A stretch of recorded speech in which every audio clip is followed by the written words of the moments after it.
नमस्कार मित्रांनो, आज आपण पाखरे हॉस्पिटलचं काम घेतलं आहे, जे काही अशा प्रकारे इथून त्यांची सिलेंडर व गॅस पाईपलाईन गेली, ऑक्सिजन पाईपलाईन हे ICUमध्ये व इथं डिलक्स रूम जे आहेत तिथं आपण आउटलेट काढलेले आहेत ऑक्सिजनचे.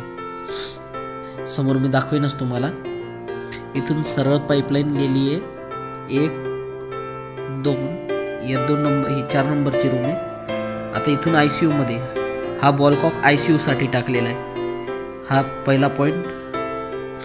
इथून समोर अजून 2 पॉईंट घेतले आपण. इथं समोर गेल्यावर हा दुसरा पॉईंट आणि इथं हा तिसरा पॉईंट. आणि इथून वरची जी लाईन ही ऑपरेशन थिएटरसाठी व OT ऑपरेशन थिएटर म्हणून तिथं टाकली आहे. ती काय अशा प्रकारे बाहेर आली व कॉलमवरून पाईप आपण खाली घेऊन इथं दिला. एक ऑपरेशन थिएटरमध्ये आणि एक डिलक्स रूम म्हणून तिच्यात टाकलेलं आहे.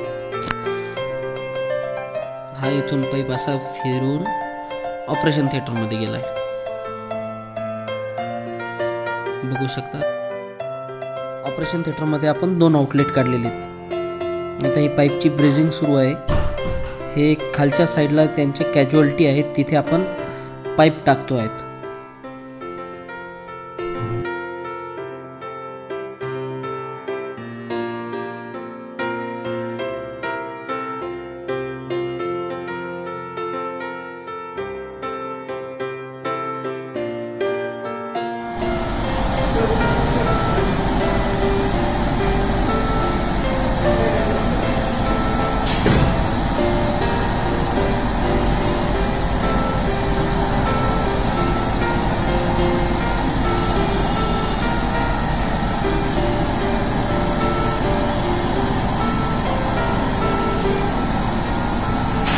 आपलं याचा व्हिडिओ पाहिला तुम्ही?